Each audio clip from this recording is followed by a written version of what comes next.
Thank you for joining us for Working Through the Word, a ministry of the Richmond Church of Christ.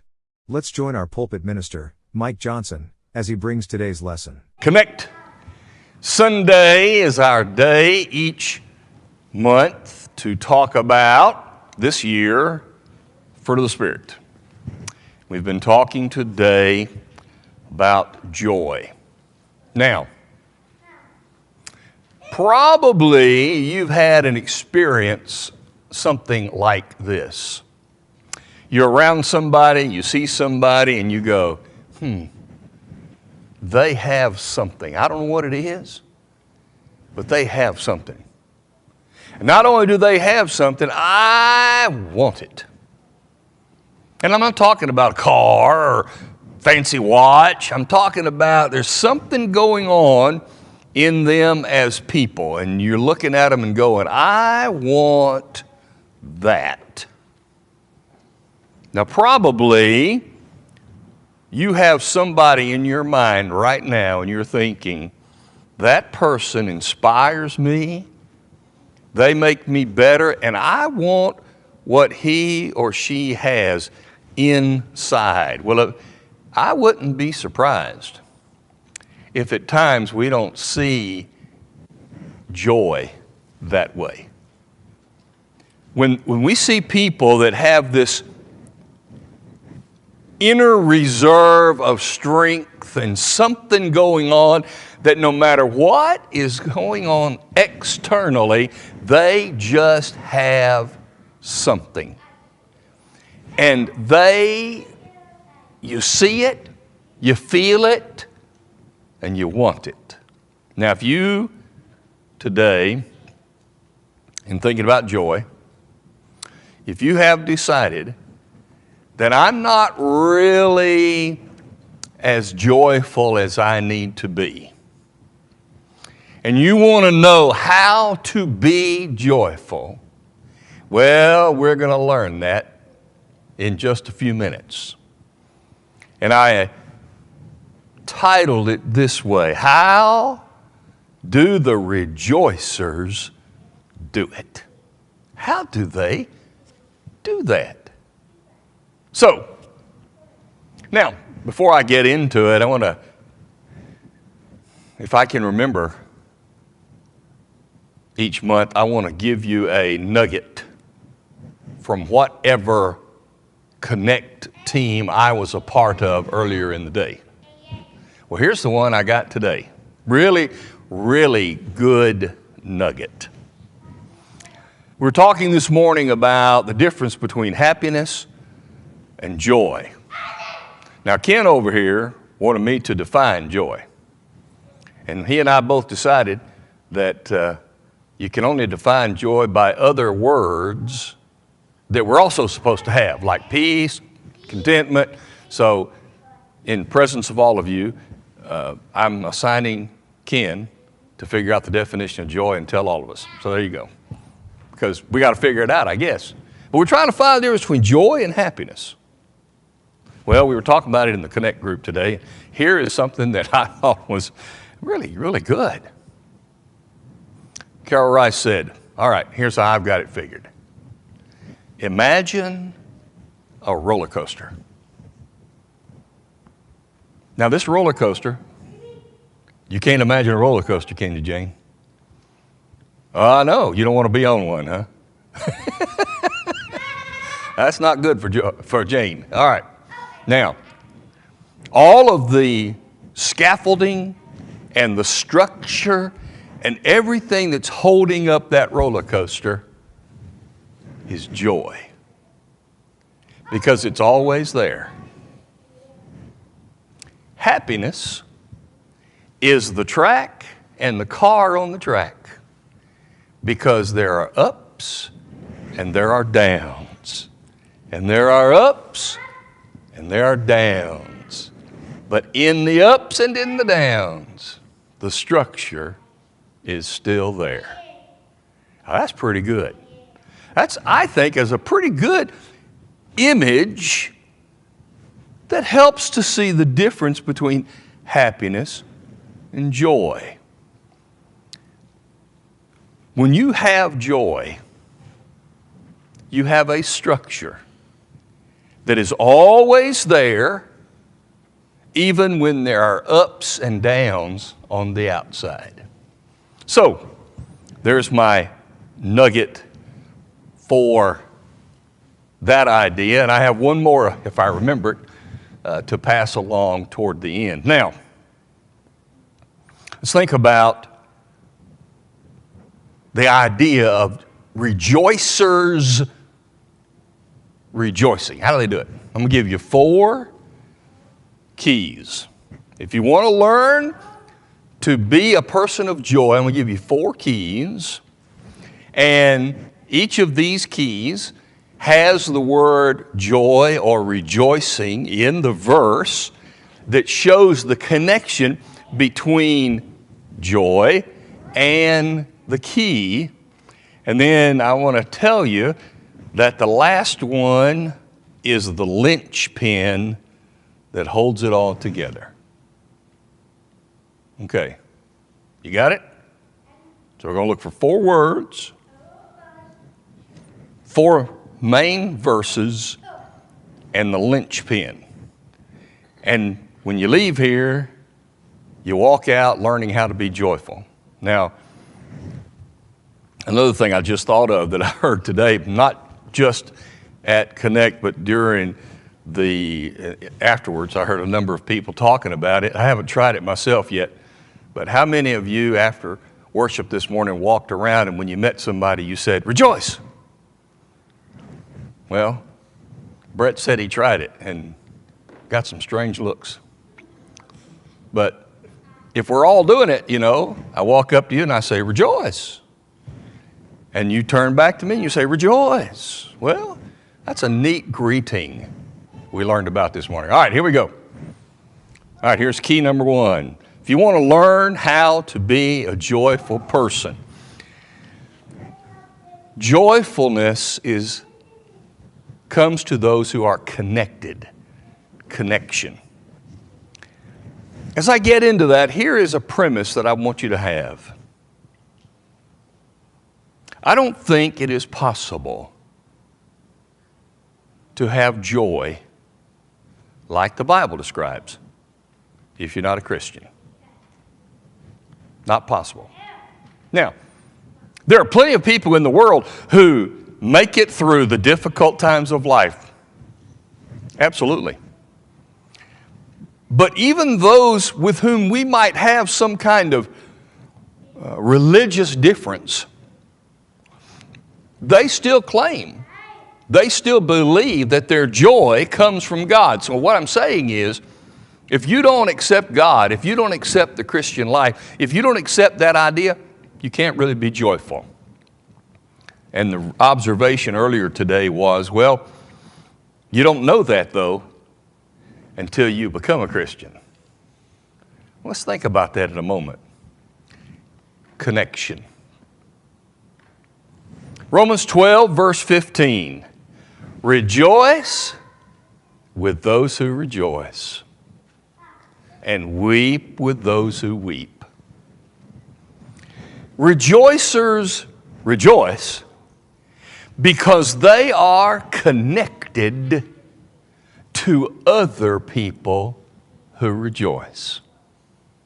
That's the first concept. Now, that's easy to see. If you hang around all day long people who are down in the mouth and sullen and depressed and mean and nasty and ugly, and they got these permanent marks in their faces because they're frowning all the time, how are you going to feel after a little time? Are you going to walk out of there going, "Man, I feel so much better having been around those people"? Of course not.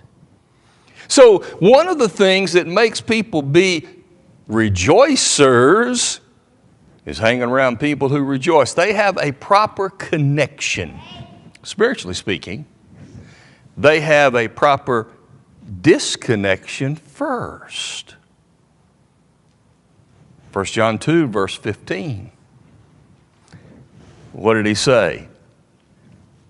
All that's in the world, lust of the flesh, lust of the eyes, and the pride of life, All these things, what do? Stay away from them. So they have a proper connection, not to this world, but rather to the world that is coming. Colossians 3, 1 and 2. If you are hidden with Christ, seek those things which are above, where Christ is, sitting at the right hand of God. Don't look down below. If you want to be a rejoicer, if you want to have that structure, that internal something that supports you all of the time, you must be connected properly, not only to people who are rejoicers, but not connected to this world, but rather, while in this world, connected to the one that's coming. Okay, so key number one, connection. We're going to come back through these after I give them to you. Number two, contentment. Contentment. Paul wrote to the Corinthians when they were in the midst of some very difficult persecutions. And one of the things that he was writing to them about in 1 Corinthians chapter 7 was, how do you handle if you are in these times of difficulty? He calls it in the chapter, the times of this great distress. He's talking to men and women who are unmarried and they want to marry, but it's very difficult. And he's telling them, advising them how to handle that situation. One of the interesting things he says, starting in verse 29, he says, the time is short. So from now on, even those who have wives should be as though they do not. Those who weep as those who do not. Those who rejoice as those who do not. Those who use the world as not misusing it, for this world is passing away. Here's what he's saying. You need to be content in this world because it's gone.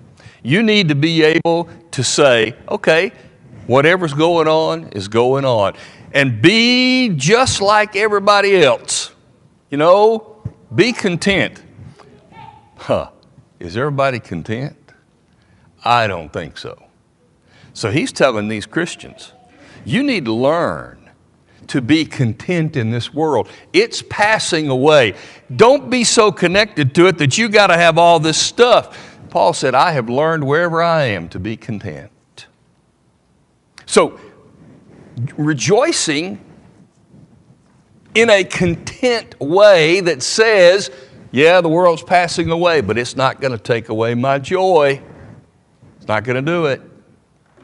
And so it is important, if you want to be joyful, you have to be content.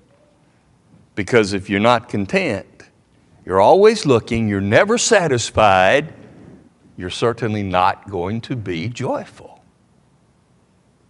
Number three, confident. Confidence. We need to have a confidence about us if you want to be joyful.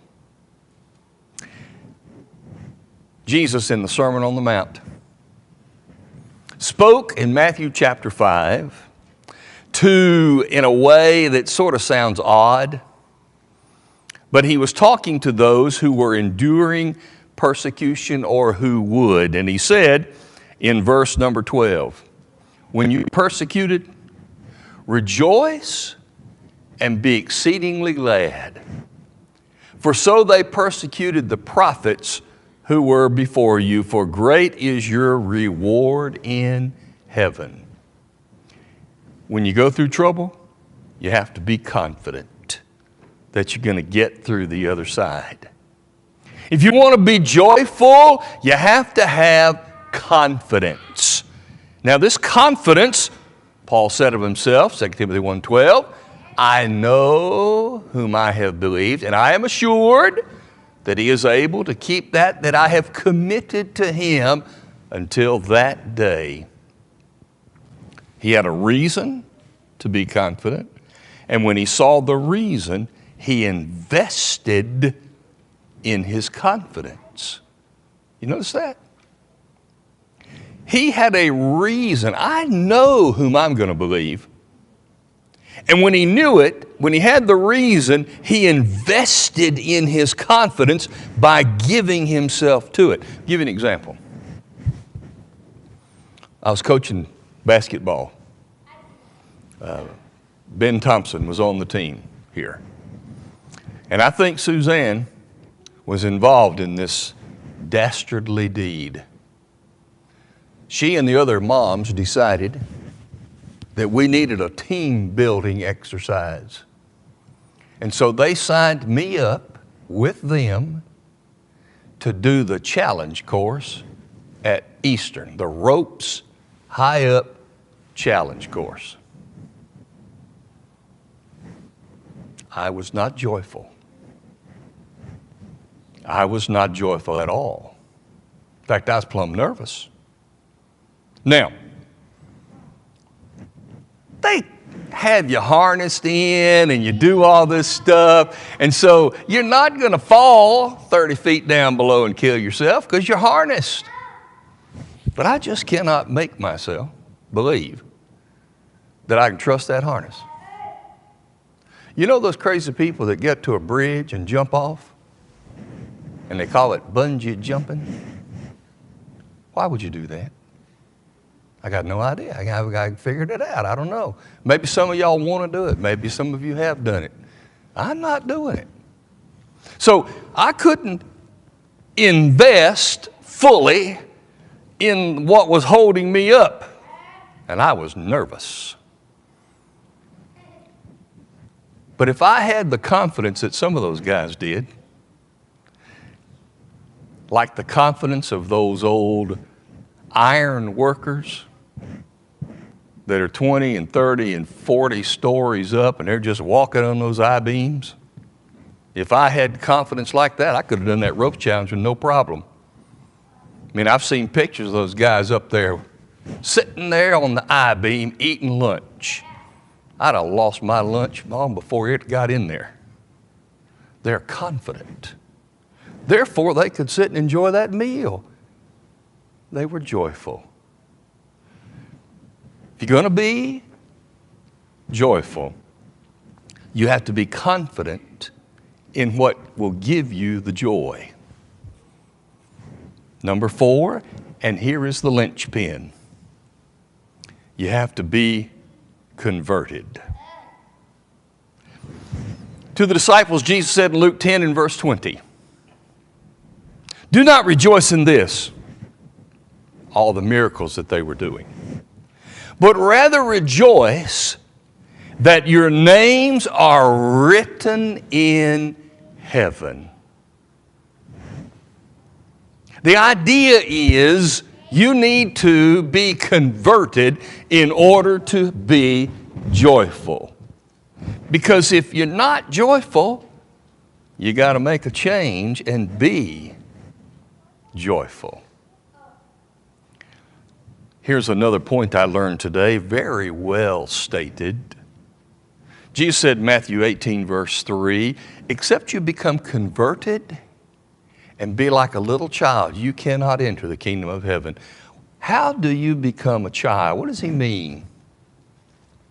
Today it was stated this way: children are 100% dependent upon their caretakers, parents or whomever.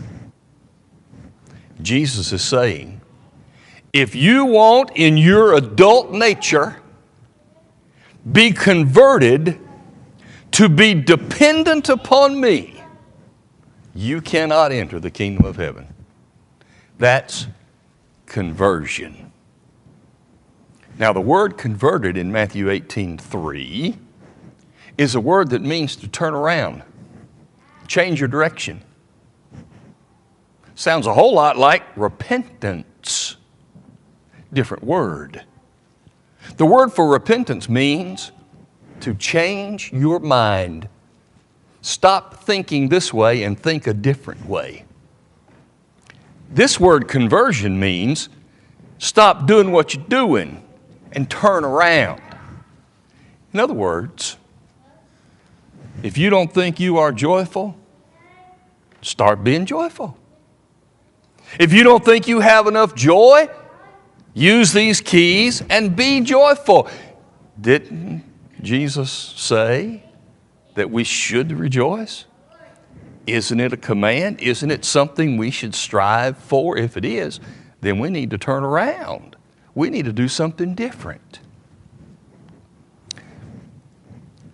Walk through it quickly this way with me.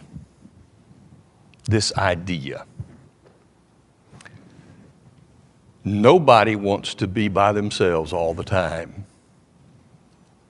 Even the most inwardly turned people I know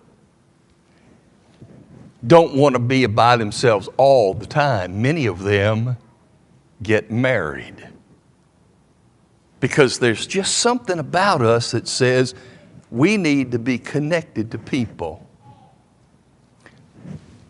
When you realize, when a person in the world realizes that they need a connection that they don't have, and they go and pursue it, begin to pursue it, they learn about how to be content. Because to this point, they've not been content. There's something going on inside that says something's not right.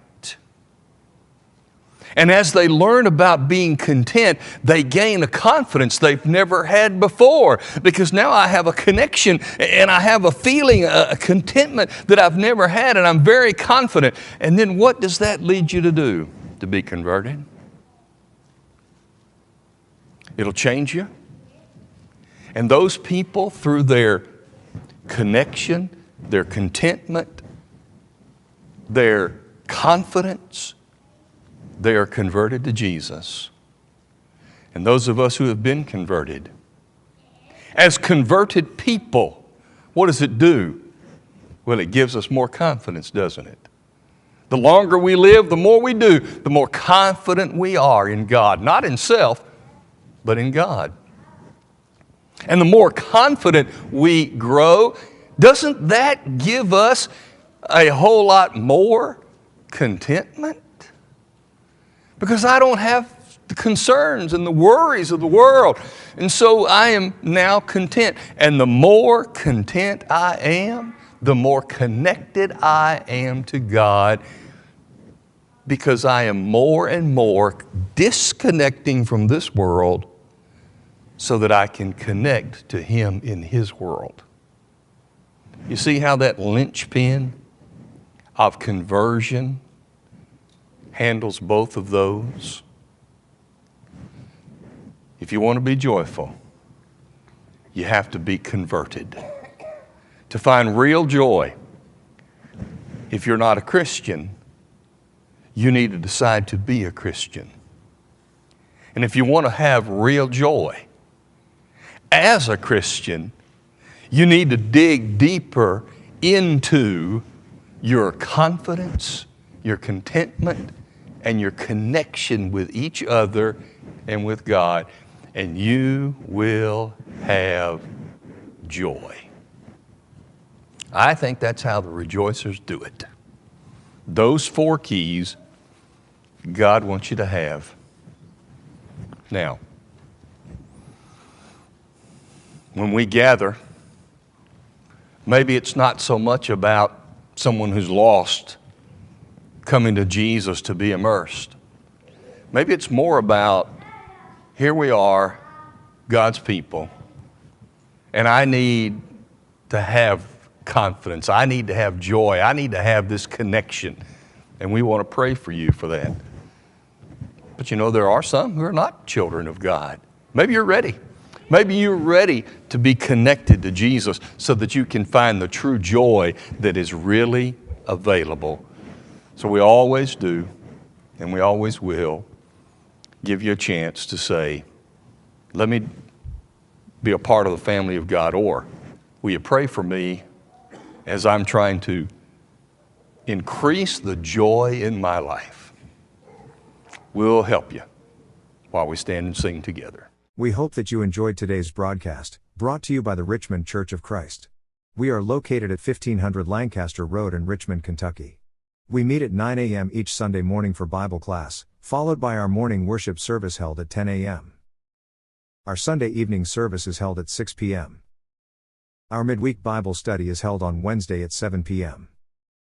If you are in the area, we would love to have you as our honored guest. Thanks for listening.